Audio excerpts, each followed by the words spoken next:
I'm absolutely obsessed with the concept behind Monster Harvest, but unfortunately, there are a number of bugs and balance issues that make it difficult to love. Let's talk about it. Hey there, you can call me Santoku, and I'm a farm sim and survival game enthusiast. I've put thousands of hours into games like Stardew Valley, Monster Harvest, Staxel, Starbound, Terraria, and lots more. And this is my review of Monster Harvest. So if you don't know what Monster Harvest is, most people are describing it as a mix between Stardew Valley and Pokemon. I think that's a pretty accurate comparison. The basic story of this game is that your mad scientist uncle has discovered a whole new race of creatures called Planimals, and a town has sprung up around his creation overnight. But his discovery has also attracted the attention of an evil corporation called Slime Co. that might not have the town's best interest in mind. So first off, I just want to be totally transparent, and I'll let you guys know that Merge Games was kind enough to offer me a free copy of Monster Harvest early so I could review and start creating content for it. I'm going to try to be as objective as possible and call things like I see it, but that's just something that you should be aware of. Also, I was planning to make a really fancy video for this review showing off the various aspects of the game, but my wife and I are expecting our first child in a couple of days, so unfortunately all I've got is some gameplay in the background while I share my thoughts on Monster Harvest. So far I've spent about 30 hours between the demo and the full version of the game in total. So I feel like I've got a pretty good grasp on what it's about and what the whole experience is like. Overall, I'm loving the game, and I'm going to continue to play it after I make this review. I'm going to be doing a Let's Play series and things like that as well. But there are a lot of frustrating problems that just make me want to walk away from this game sometimes. And I think you really need to be aware of those when you're deciding if you want to spend $15 or $20 for this game or not. So first off, let's talk about the audio.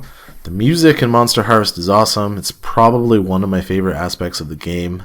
Even though those are only a couple of tracks, they're really catchy, and I'm not sick of them yet, even after playing for a couple dozen hours so far. There are some issues with the nighttime music specifically. There's like a point where it loops, and you can see where the file ends and where it begins again. I wish they just made that a little bit more seamless. But in terms of sound effects, they all make sense. When you scroll through the item bar, you get a nice tactile little noise. You get nice little noises when you suck up your items off the ground.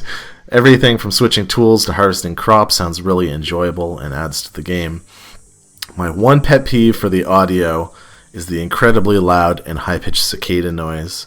Sure, I could turn down the ambient noises for the game to get rid of it or reduce it, but there's also like a lot of nice ambient sounds like rainfall and footsteps that I do want to hear while I'm playing. So I don't want to sacrifice all of my ambient sound just to get rid of those cicadas. I wish I would just like tone those down a little bit. It gets to be a lot sometimes. The game also uses stereo sound at times, which is really noticeable during certain tasks. Personally, when I play games, I only have one earbud in most of the time so that I can hear if anybody's at my door or calling from me from another room in the house. But sometimes your tools will only play sound in one headphone or the other. This is particularly noticeable when you're chopping wood or mining, depending what direction you're facing the tree or the rock from. At first I thought the sound was just bugged out, but it was actually that it was playing in my left headphone that I didn't have in my ear, so I wasn't hearing the sounds. So if there was a way to like change it from stereo to mono sounds, maybe that would be good too. Now let's talk about graphics. Overall, I really like the look of Monster Harvest. The pixel art all goes together really well for the most part, and it has a really unique look and style that sets it apart from other games.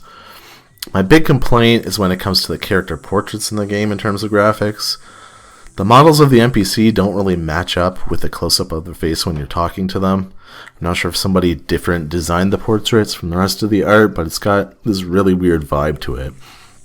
All of the characters look really sketchy, like the entire town is made up of hardened criminals or ex-convicts when you're talking to them. And that really ruins the upbeat feel for the rest of the game to me. Aside to that, my only graphical complaint is that the iron and titanium ores look really hard to distinguish from each other. They're nearly the same shade of gray, so the only way to tell the color apart is really the shape of them, and they're so tiny that it's hard to see. I wish they'd give the iron a bit more of a rusty, kind of a reddish gray color, or just put some specks in red in it, anything to make it easier to tell those two ores apart. Okay, so the actual gameplay of Monster Harvest is what you guys probably want to know about. This is where it starts to really run into some issues and where I have some concerns. Before I make my giant list of complaints here, which I realize that's what it's going to be, you should realize I'm not comparing Monster Harvest against other games in the farming sim genre. They tend to be pretty mediocre and bad overall. I am comparing this game against the masterpiece that is Stardew Valley, which I know is a really high bar to set for it. I get that most companies have a limited scope. They don't have time to get all of the features and polish into the game that they want. We all know that Stardew Valley was a passion project of Eric Baroni. It took him 5 years to complete, and I know that level of dedication is going to be hard for any company to match. When there's people, obviously, they're just working at the company for a paycheck as much as they might be interested in it. It's not like their personal life mission to make this game as good as possible, so you got to keep that in mind. A big problem that I feel Monster Harvest has is that it's just kind of checking the boxes at times. It's like they knew that games like Stardew or Monster Harvest had specific features that players would be expecting, so they kind of added those just to the game just because. This is most evident in the game's festivals and special events. There's a whole area of the map devoted to the special events that appear twice per season, and it's clear that Monster Harvest is trying to mimic those other farming games. But these events, you get a chance to talk to the townspeople and take a look around, but that's really it. I was expecting a lot more interaction in the festivals, like in Stardew. Like if there's an egg festival, I want to go on the egg hunt. If there's a potluck, I want to contribute a cooking ingredient into the meal. Instead, in Monster Harvest, you end up with a fishing festival where you can't fish or contribute a fish that you've caught to be judged. There's a Planimal festival where everybody else is showing off of all of their cool new pets, but you can't plop your own Planimal into the pen to see what people think about them, so it's like you're consistently left feeling like you're an outsider at these festivals. You're just kind of watching from the sidelines, but you're unable to actually participate, so that doesn't feel too good. I can't help but wonder if the developers wanted to make these festivals more interactive and fleshed out, but they simply ran out of time. If you've been following Monster Harvest, you know it got delayed multiple times, so that might be something that they just had to kind of cut out of the features, I guess. On your farm, you can make a wide range of mounts that you can ride around Planimal Point once you create the stable, but my problem is they don't move any faster than just rolling around on the ground, which is my primary method of transportation in the game. If you want cool mounts to look at, that's fine, but for me, mounts aren't worth it if they don't allow me to travel any faster, but I guess that's what I get for trying to make a horse out of potatoes or a velociraptor out of radishes, though. The combat aspect of Monster Harvest, it's simply way too basic in my opinion for a game that has a Pokemon-style battling at the core of its gameplay. You can't swap out Planimals during battle, there's no items that you can use to heal them or boost their abilities, and you can't run from a battle if you're outmatched, which is kind of... These are like standard things that have been in turn-based RPGs since like Final Fantasy on the NES, so it's kind of weird that it's lacking those basic features. Even at higher levels, your Planimals are limited to up to 3 abilities that you can choose from, and they're preset. Most of the abilities like Poison or Rage are also shared between different species of Planimals, so even the different Planimals aren't completely unique from each other. It's kind of recycled, if you know what I mean. Worst of all, the game basically requires you to kill off your beloved Planimals in battle in order to harvest their souls and make your future generations of Planimals even stronger. I'm not making this up. It's a core aspect of the game, and it horrified me when I saw it for the first time. But anyway, back on your farm, the livestock in the game, it feels like it takes way too long for them to grow up from babies, and the cost of getting your barn set up and stocked with livestock, it just feels like it takes way too long to get a return for your money. I don't know about you guys, but I'm trying to earn as much money as possible. It's one of my favorite things to do in these kinds of games. When I play Stardew, I always sell out to Joja, and I just make this huge corporate farm where I try and grow as much as I can. But I'm really limited because there's some big problems with the economy in Monster Harvest that kind of gets in the way of that. A lot of the prices for items, when you go to sell them, or when you go to buy them, they simply don't make sense. Just one example, you can catch a raw fish. They sell for $35 each. But if I buy salt from the general store for $50 and I use that to create a cooked fish, that still only sells for $50. So really, I'm at like a $35 loss there. So there's no financial incentive for me to cook and upgrade my raw ingredients into food, basically.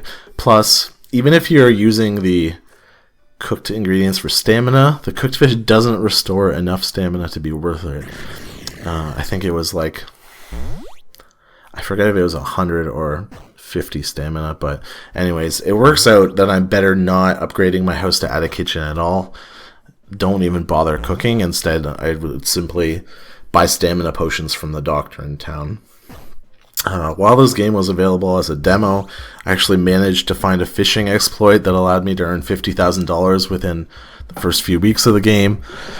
I did tell the developers about this, and they rebalanced prices to fix that, but in the process, they also made it really hard to earn money in the early game. Everything basically sells for the same price compared to the amount of energy that you put into it now, so there's no real strategy. It doesn't really even matter what you choose. You can do anything, and you're basically going to kind of earn the same amount of money on autopilot. The only things that are a little bit better is the slime sells for a little bit more, and then you have to kind of sell the resources that you need for everything else, like the iron and the gold, if you really want to start earning money. So it's always a trade-off between if you want to start like building buildings or upgrading stuff, or if you want to earn money. So it's a hard choice. Luckily, after a while of grinding, this does get fixed to some extent. Once I managed to save up enough money to upgrade my tools, and I leveled up enough to add irrigation to my farm, that's when the game really blossomed for me. In Stardew Valley, I loved having a huge farm with tons of crops, and by the second season in Monster Harvest, that's exactly what I did too. I spent basically the first season completely living in poverty and barely scraping by. It's really hard to avoid that. But then my farming business really took off in the second season, and I started being able to earn thousands of dollars a day. So that's about it for the gameplay. If you think my feedback has been negative so far, oh boy. Now it's time to talk about all the bugs that I've encountered while I'm playing Monster Harvest so far. But before I do that, I will give a brief pause to insert some positivity into this. Honestly, overall, I do think that Monster Harvest is worth checking out, despite all the stuff I've mentioned above. There's still a lot of good in this game, even if it has its annoying aspects too. So when I look at a game, I like to compare it against the price of, say, getting a ticket to go see a movie, where you spend like $20 nowadays and you get 2 or 3 hours of entertainment. If you're a fan of farming type games, I feel like you're easily going to get probably 20 to 50 hours of enjoyment out of Monster Harvest. Overall, it is a really enjoyable and charming little game. There's really a lot of fun stuff to do. You can get lost in it for a few hours, but you're going to have to put up with the bugs and glitches that I'm about to talk about. So some of the bugs in Monster Harvest, they're actually positive. For example, I found a way to pretty consistently get 2 slimes to drop from each slime that I kill instead of 1. I'm actually kind of hoping that they don't decide to patch that, because it's nice to have. But there's also really annoying bugs too. Like sometimes your sword will just stop making contacts with enemies at all, and you have to restart the game to fix it. I ran into a couple of situations where NPCs bugged out and I couldn't talk to them. Most of the time that's not a huge deal, except when you want to buy something from a shop. I did run into an issue while I was playing where livestock said they were ready to harvest. They get like a speech bubble above their head with the item, but then when I clicked on them, it said they weren't ready. I waited like another 1 or 2 weeks and they still weren't ready. I think I did get 1 successful harvest before that, and then they just kind of glitched out and got stuck like that. So I decided I was going to sell all my livestock to fix the problem, but then my issue is the livestock showed back up in my barn the next day anyways, and then when I tried to sell the livestock for a second time, it created this game-breaking situation where it would lock up the game. So I ended up kind of held hostage with this barn. I had these animals. They weren't giving me products that I could sell, but I also can't get rid of them. So I'm just stuck with a barn full of broken animals now.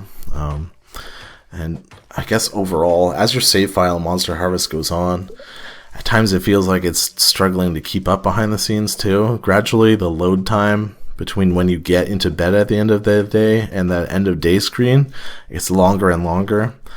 By the end of the second season, it was taking me about 30 seconds for each new day to turn over. I mean, I've never seen that in any other game like Stardew or Harvest Moon. I don't know if it's the sheer amount of stuff that I have on the farm or what that's causing that, but I think that needs to be fixed because ultimately it just became a frustration that I would have to end the day. I knew I would have to wait like basically 30 seconds for the game to save so that I could start the next day. As you play Monster Harvest for longer and longer in one sitting, you'll notice these glitches and lag starts to slowly pop up more and more until the game basically becomes unplayable. Luckily, you can fix almost all of these problems by just restarting your game, but it's definitely annoying that you have to interrupt your gameplay to do this. I think in one sitting where I played for 3 or 4 hours, I ran into 3 separate black screens where I had no choice but to restart my game and start the day over, and that's always super frustrating as a player when you lose like 10 or 15 minutes worth of progress. Because of all these bugs, it's hard for me to assign a numerical rating to Monster Harvest. Overall, I think it's a great game, although the features are a bit thin in some areas like combat. All of the bugs and balance issues really bring down the player experience. I hate to lower my rating just because of these issues, but I think I had to. If Merge Games and Maple Powered Games can fix a lot of these technical issues and annoyances that I've talked about here, I could see Monster Harvest being like a 7 out of 10 game, but unfortunately, I'm going to have to rate it a 5 out of 10 for now. If players are spending their hard-earned money on a game, they shouldn't have to deal with a game locking up or becoming unplayable every couple hours like this. So for now, I'm giving Monster Harvest a 5 out of 10 as of its launch date, but I reserve the right to come back and bump up my rating in the future if this game gets some update to fix these bugs. I know that companies have budgets and they only have so much time to work with, but we know Monster Harvest got delayed multiple times, and it seems like at the end they were really scrambling to pull everything together, which I think is why we ended up with some of these quality control issues that didn't quite get ironed out before the game released. I can't help but wonder what Monster Harvest would have been like if the developers had a bit more time to spend on it. The game simply isn't finished in my opinion, and it makes me sad to think of the masterpiece that it could have been if they had like another year or two to work on it. Despite all the bad, I do think you're going to have a lot of fun with Monster Harvest if you're willing to put up with these growing pains until hopefully they get patched. If you're a die-hard fan of the farm sim genre, I think you're going to have a lot of fun. Monster Harvest has a lot of unique mechanics to offer. If you're primarily a fan of monster battle games like Pokemon, though, I think you're going to be a bit disappointed. In that case, you might want to wait for the game hopefully to get some updates to fill out the combat system a bit more. I want to thank Merge Games again for giving me a free copy of Monster Harvest to review. Man, I can't tell you how bad it feels to receive a free copy of a game and then you have to provide negative feedback on it like this. But I really do pride myself on my honesty and integrity, and I think I'd be doing a disservice to my viewers if I didn't point out the bad aspects of the game that I review along with the good. If anybody from Merge Games has watched the video for this far, just let me say, if you guys need anyone to beta test your games in the future, please feel free to reach out for me. I'd be happy to try and break your games and help put them back together again. There's a lot of things that made it into Monster Harvest that I'm really surprised weren't caught by beta testers and QA. If I'd been able to give feedback on the game earlier in the process, I really feel like I could have helped Monster Harvest avoid some of these growing pains and issues that I've talked about in this video. I know that they just announced a new game called Trading Time, which looks amazing. If you guys want me to beta test that game and provide some feedback, please reach out. I will leave a link in the description so everybody can check out the announcement trailer for that game. Go have a look and then wishlist it on Steam when it becomes available. For everybody else, I do have a Monster Harvest Let's Play series that I'm going to start uploading to YouTube tomorrow. Go ahead and subscribe if you want to be informed when that comes out. I'm also going to be playing Monster Harvest live on my Twitch channel for the next week or two as well. I'll leave a link in the description for that too. I think that's about it for now though, so I will see you guys next time.